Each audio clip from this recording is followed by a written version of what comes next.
Matt Wester. Thank you, Madam Deputy Speaker. Just over a month ago in Birmingham, the Prime Minister trumpeted that austerity was finally over. On Monday, in his budget statement, the Chancellor was more sanguine, claiming that austerity wasn't over, but was coming to an end. Perhaps most disappointing was the disingenuous claim that austerity had been a necessity, that there was no choice, and that indeed austerity had not been driven by ideology. Let's be clear. Austerity is and was a choice. The path chosen by his predecessor, George Osborne, was totally opposite to that chosen in the US, where Barack Obama introduced the American Recovery and Reinvestment Act in 2009, a Keynesian package of economic stimulus that has resulted in the highest and most sustained recovery of all G7 countries in the period since the global financial crash. And it was a global financial crash, irrespective of what my honourable friend, the member for Halton, Price and Howden may say.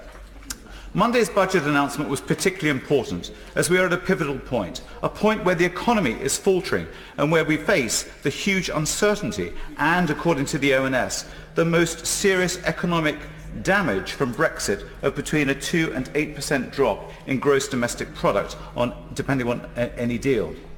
In fact, UK growth is the lowest of the G7 countries, almost half that of the EU composite and more than half that of the US and the OECD countries. Our benign growth has been kept afloat these past years through consumers enjoying super low interest rates and the sizable gains from windfall payments due to the banks and other financial institutions mis-selling of PPPI. Some 40 billion so far and a probable 18 billion likely according to recent reports. Even before that additional sum, it equates to between 1 and 2% of GDP or an additional £1,000 for every adult in this country. That's a significant sum, a significant stimulus. And if I may use two sectors to evidence the impact of these sums on the economy, it has resulted in record car sales and new kitchens in recent years as consumers have cashed in on these payments to finance high-ticket items. But now we face the reality. Consumer confidence is trending downwards and is not far off the same level as in 2010. New car sales, generally a good proxy for consumer confidence, down 20% in September and 8% year on year. Household debt is rising at an alarming level, particularly unsecured debt. Debt because people can't afford to live. Universal credit hurting, not helping. The rising use of food banks. The explosion in use of payday lenders. The pressure on households is greater than ever as more and more people face the phenomenon of in-work poverty.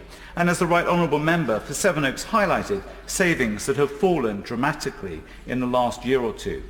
And the claim by the Chancellor that we are witnessing a jobs miracle is yet another line from the George Osborne songbook. This is no jobs miracle. It is a jobs mirage. How else do you count for underemployed, zero-hour, insecure employment? There's low capital investment because labour is so cheap and so flexible in the UK. Easy to hire, easy to fire. So why invest in machinery and plant that could improve productivity? It's not a productivity puzzle. It's simple. Elsewhere, we are seeing layoffs, shutdowns in the jewel of our manufacturing sector, the car industry, production down 17% in September, 7% year to date, and 19% for our domestic market. Clearly, there are particular issues with testing regimes. Beyond doubt, the introduction last November in that budget statement of a hike in vehicle excise duty on diesel has been particularly damaging to the UK car industry and especially Jaguar Land Rover. Without those revenues, without the profit, there can be no investment in the transition from internal combustion engine to alternative fuels. It is that which the industry was seeking from the Chancellor, support, not damage. Whilst I'm disappointed by the lack of immediate support for the industry, a sector so vital to the UK economy, but also to the people of Warwick and Leamington, the failure of this budget to address the desperate needs of our schools, police, fire and rescue service is just as notable. Without the investment in our children's education, our health service, our security and our services and our infrastructure, we will fail tomorrow. Expenditure now, investment is the lifeblood of our future. Giving 110 billion in corporate tax giveaways by the end of this Parliament is denying us the means to do this. But somehow the Chancellor believes £10,000 to a primary school to help with those little extras like books and pens is good governance. Try telling that to the children who've lost their teaching assistant.